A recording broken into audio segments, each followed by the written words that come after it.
ठीक है, तो यहाँ पे अगेन आई रिपीट, आप यहाँ पे देख सकते हो angles are increasing when light goes from denser to rare medium.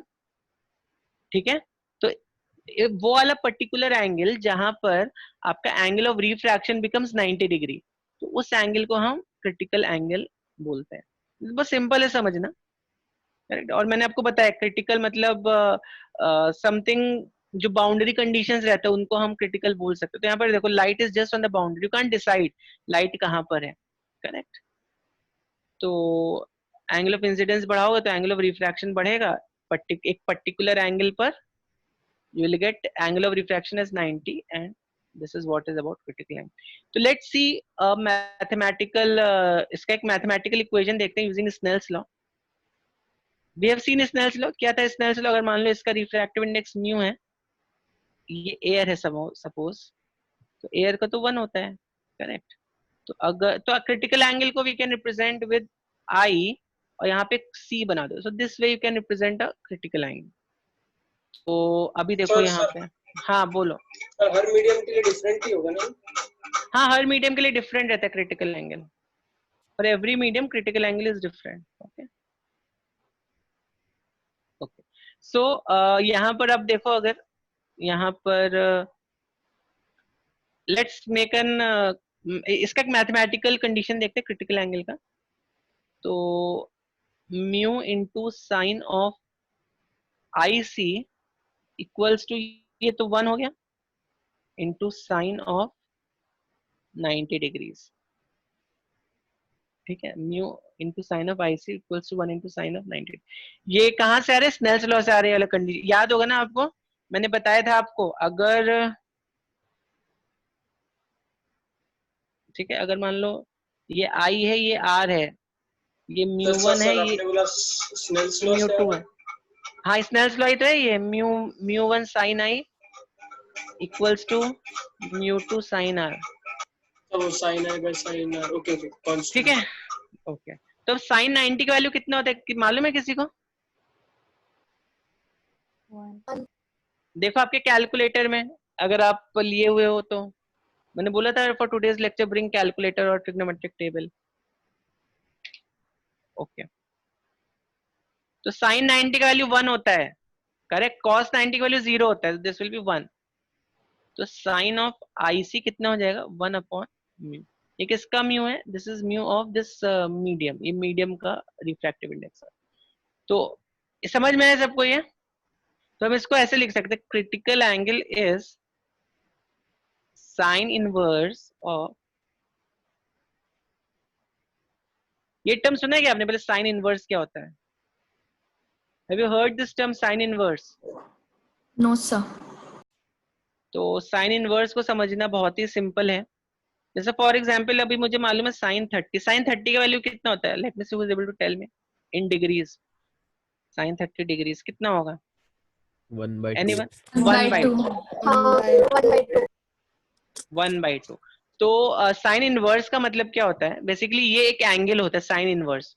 Correct, तो अब देखो कोई भी ट्रिग्नोमेट्री में हम, आपने भी 10th में भी देखा होगा, आप साइन स्क्वायर लिखते थे, साइन क्यूब लिखते थे। करेक्ट, बट कभी आपने ऐसा कोई टर्म देखा था साइन इनवर्स? अगर हमें 1/sin लिखना है तो we don't write it sine inverse, this is a wrong way of writing.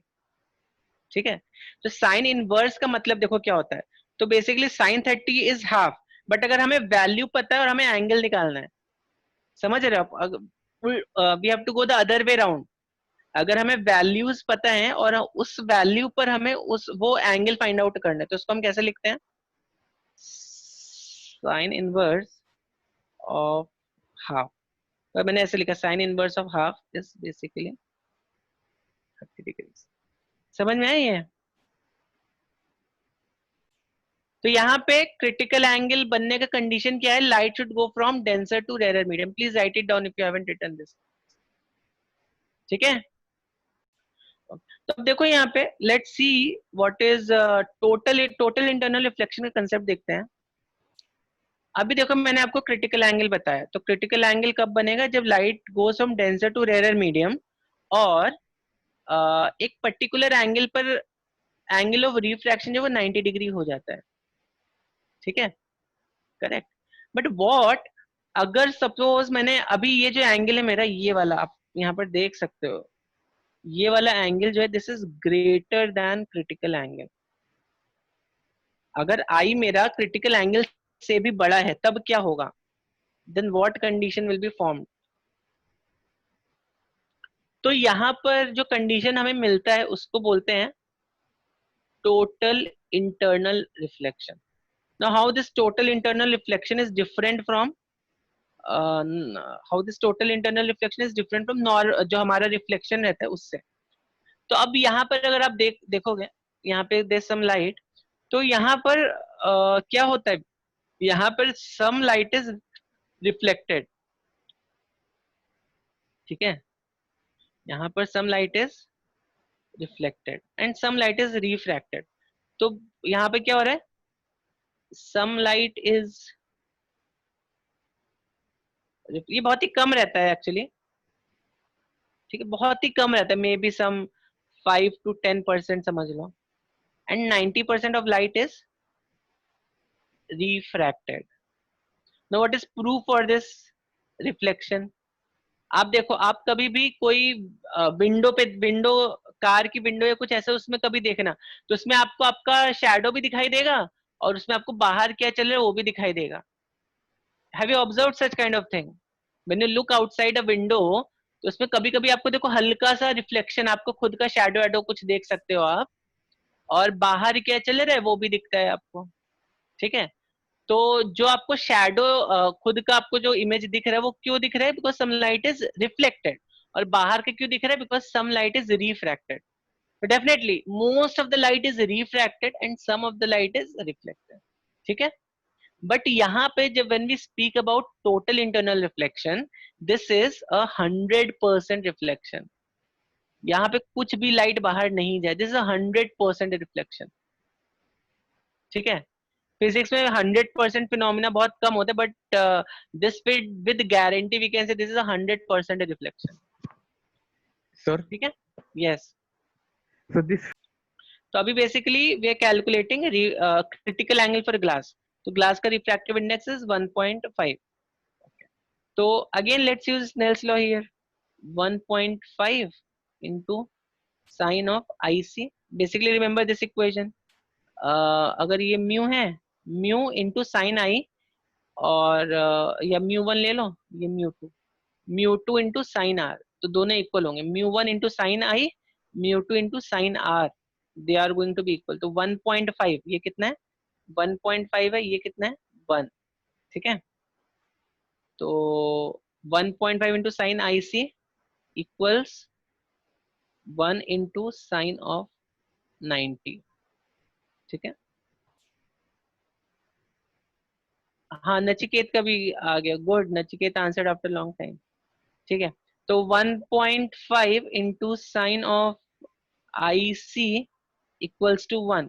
तो साइन ऑफ आई सी कितना हो गया, 1/1.5, करेक्ट। और आई सी कितना होगा, साइन इनवर्स ऑफ 1/1.5। तो इसको जल्दी से आप कैलकुलेट करके देखो कितना आता है, sine inverse of 1 divided by, ठीक है। तो दिस कम्स ऑलमोस्ट 41.8 डिग्री। तो ग्लास का जो क्रिटिकल एंगल है वो कितना है, 41.8। सो वाटर का रिफ्रैक्टिव इंडेक्स होता है 4/3, करेक्ट। तो अभी इनफैक्ट हम लोग डायरेक्ट इस फॉर्मूले में भी डाल सकते हैं क्रिटिकल एंगल को, 1/μ, दिस इज क्रिटिकल एंगल, ठीक है। इस फॉर्मूले से डायरेक्टली आप निकाल सकते हो। तो वाटर का क्रिटिकल एंगल ऑलमोस्ट 48.5 डिग्रीज आता है, ठीक है। अच्छा, तो let's try to prepare a table. तो अभी देखो ग्लास, यहाँ पे ग्लास, इसका रिफ्रैक्टिव इंडेक्स कितना था 1.5 म्यू, इसका क्रिटिकल एंगल कितना आ गया, इसका क्रिटिकल एंगल है ऑलमोस्ट 42 डिग्री के आसपास, ठीक है। और वाटर का रिफ्रैक्टिव इंडेक्स कितना है 4/3, इसका क्रिटिकल एंगल है ऑलमोस्ट 48 डिग्रीज। तो इसको 48.6 के ऑलमोस्ट लिख लेते हैं। ठीक है, तो डायमंड का देखो कितना है, डायमंड का कितना था 2.42 ना। Put the values over here and see diamond का कितना आ रहा है। तो अगर हम यहाँ पे वैल्यूज पुट करेंगे तो डायमंड का कितना आएगा 2.42, तो वी गेट 24.7 के आसपास, 24.4 डिग्रीज के आसपास। करेक्ट। तो देखो जितना ज्यादा आपका रिफ्रैक्टिव इंडेक्स होगा उतना ज्यादा उसका क्रिटिकल एंगल होगा। इनफैक्ट डायमंड को टेस्ट कैसे करते हैं, रियल डायमंड और फेक डायमंड, उसको क्रिटिकल एंगल के बेसिस पर ही टेस्ट करते हैं। करेक्ट, ठीक है। Okay, Sir, yes. So these are some application of total internal reflection, जो डायमंड्स का शाइनिंग रहता है, mirage in deserts and optical fibres. Let them see one by one.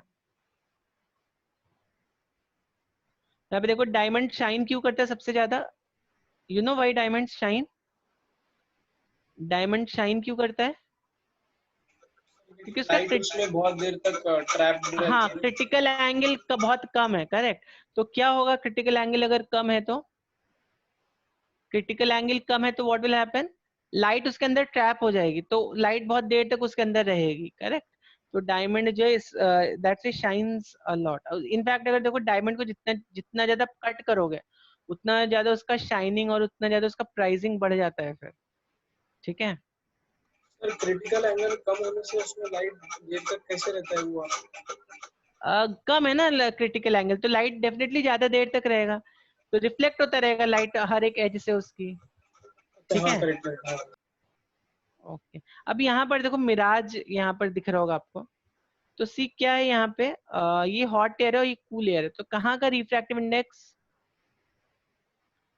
कहाँ का रिफ्रैक्टिव इंडेक्स जो आपका ज्यादा है, ये अगर आप ये μ1 की बात करो, ये μ2 की बात करो। ठीक है। तो μ2 इज, सॉरी,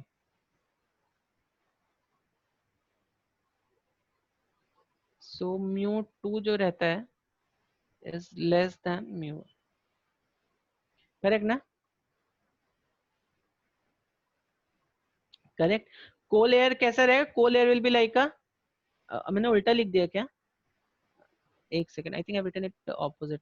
ठीक है, anyways I write down denser and rare, उसके बाद हम लोग डिसाइड करेंगे किसका रिफ्रैक्टिव इंडेक्स ज्यादा है। तो कोल एयर, कूल एयर जो है वो एक डेंसर मीडियम की तरह एक्ट करेगा, और हॉट एयर जो है वो एक रेयर मीडियम की तरह एक्ट करेगा।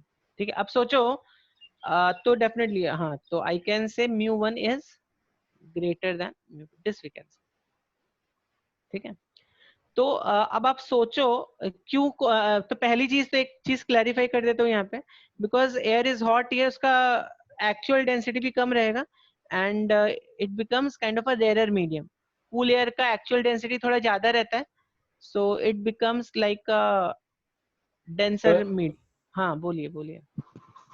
सर अगर हॉट एयर का रेयर मीडियम की तरह है तो वो ऊपर आ जाएगा ना, और कूल एयर डाउन आ जाएगा ना, डेंसिटी के बट बारे में देखें तो। करेक्ट करेक्ट करेक्ट, लेकिन यहाँ पे ग्राउंड के पास का जो एयर रहेगा वो हॉट रहेगा ना। हाँ करेक्ट ना। और ऊपर ऊपर का जो एयर रहेगा वो कूल रहेगा ना। एयर हॉट होके ही तो राइज करता है ना ऊपर, तो फिनोमिना हाँ हाँ चलता रहेगा। समझ में आ रहा है, यानी हॉट हाँ एयर जो सर। है जिसको कन्वेक्शन बोलते हैं, हॉट एयर ऊपर जाएगा और ये कूल एयर नीचे आएगा, ये फिनोमिना चलता रहेगा ऐसा। बट ओके ऊपर सर। डेफिनेटली कूल एयर रहेगा और नीचे हॉट एयर रहेगा, because it is touching the ground, so this air is hot. ठीक है। ओके, ओके हाँ। समझ में आया। हाँ सर। ओके। तो अब यहाँ पर देखो लाइट कैसे आ रही है, यहाँ पे लाइट कम्स फ्रॉम डेंसर से रेयरर की तरफ जा रही है, और इनफैक्ट अगर देखोगे आसमान से लेके ग्राउंड तक के बीच में बहुत ज्यादा वेरिएशन मिलेगा डेंसिटी का, एयर की डेंसिटी का बहुत ज्यादा वेरिएशन होगा। ठीक है ना, समझ रहा है कि नहीं समझ रहा है, बिकॉज जब when light is coming from clouds और ग्राउंड, उसके बीच में सोचो कितनी सारी लेयर्स रहेंगी आपकी। ठीक। तो क्या होता है, बीच में ही कहीं तो अगर आपका क्रिटिकल एंगल अटेन हो गया, बीच में कोई लेयर में क्रिटिकल एंगल बन गया और क्रिटिकल, उसके बाद क्रिटिकल एंगल से थोड़ा सा भी ज्यादा एंगल बना, तो लाइट क्या हो जाएगी, it will get totally internally उस लेयर पे लाइट का टोटल इंटरनल रिफ्लेक्शन हो जाएगा। ठीक है, और यहाँ पर देखो टोटल इंटरनल रिफ्लेक्शन हो तो आपको अभी मान लो एक इमेज ऐसे आई, दूसरी इमेज कुछ तो ऐसे आई, मान लो समथिंग लाइक दिस। करेक्ट, तो आपको इसका इस क्लाउड का इमेज कहाँ पर दिखाई देगा? समवेयर यहाँ पे दिखाई देगा, आपको पीछे की तरफ दिखाई देगा ना, क्योंकि अभी देखो ये एक लाइट ऐसे आ रही है, एक लाइट ऐसे आ रही है, all lights are diverging. Right, और मैंने आपको स्टार्टिंग में बताया था वर्चुअल इमेज कब बनती है? जब लाइट्स आर काइंड मतलब डाइवर्ज करता है, डाइवर्ज करके तुम्हारी तरफ आ रहा है तो वर्चुअल इमेज बनेगा। और यहाँ पर आप देख सकते हो लाइट डाइवर्ज कर और तुम्हारी तरफ आ रहा है, तो यहाँ पर जो इमेज बनेगा वो कुछ कहीं तो यहाँ पर बनेगा क्लाउड का।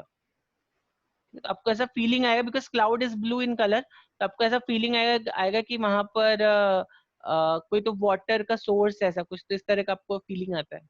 ठीक है, समझ में आया कि नहीं? सिंपल सा कंसेप्ट है, अपने 10th स्टैंडर्ड में भी पढ़ा होगा। और इस फिनोमिना को ये जो है ना, इसको मिराज बोलते हैं।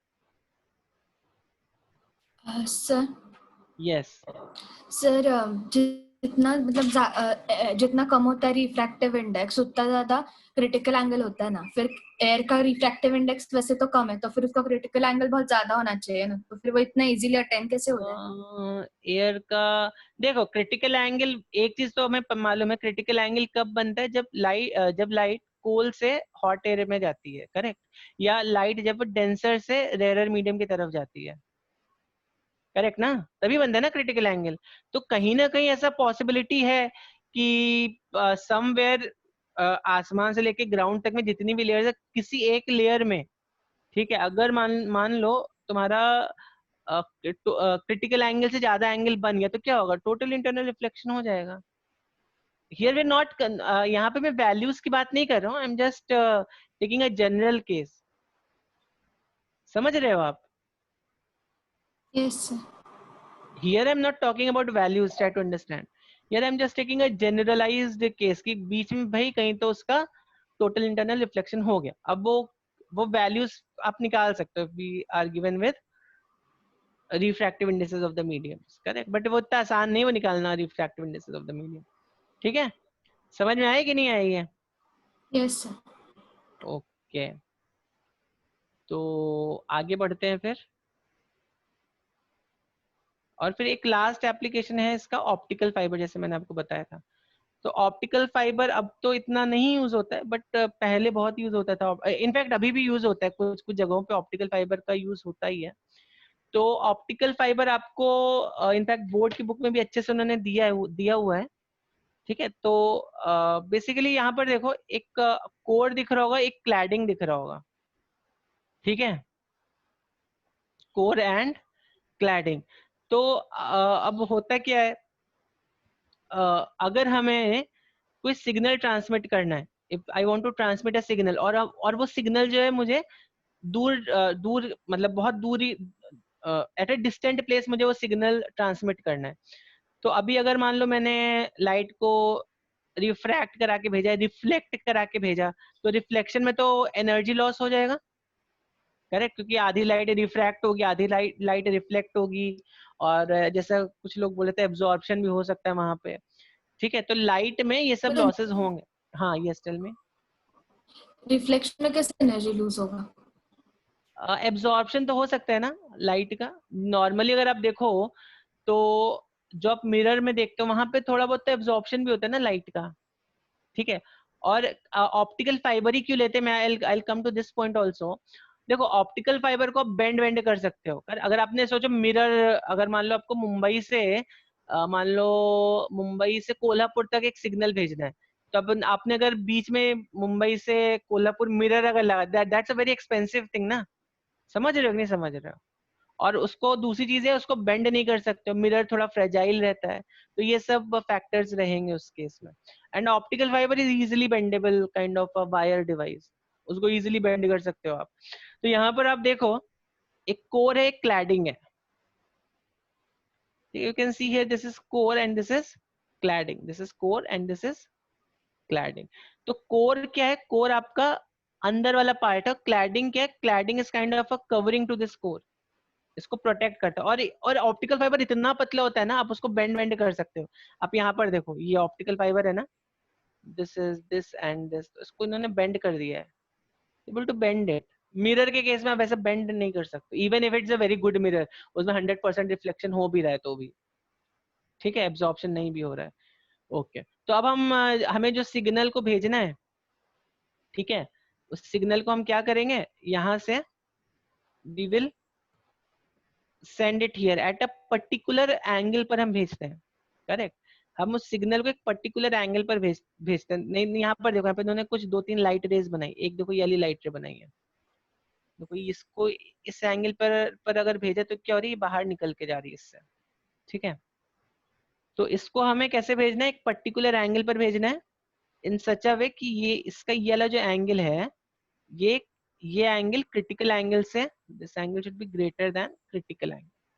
और अगर ये हमने कर दिया यहाँ पर, तो what will happen, total internal reflection will take place, और हम सिग्नल को बहुत दूर तक भी भेज सकते हैं, ट्रांसमिट कर सकते हैं without minimum losses, with minimum losses, let's say, sir ठीक है। इसका क्रिटिकल एंगल बहुत छोटा है ना, तो फिर हाँ, तो इसका क्रिटिकल एंगल छोटा होगा फिर, सर ठीक है। डायमंड से भी ज्यादा।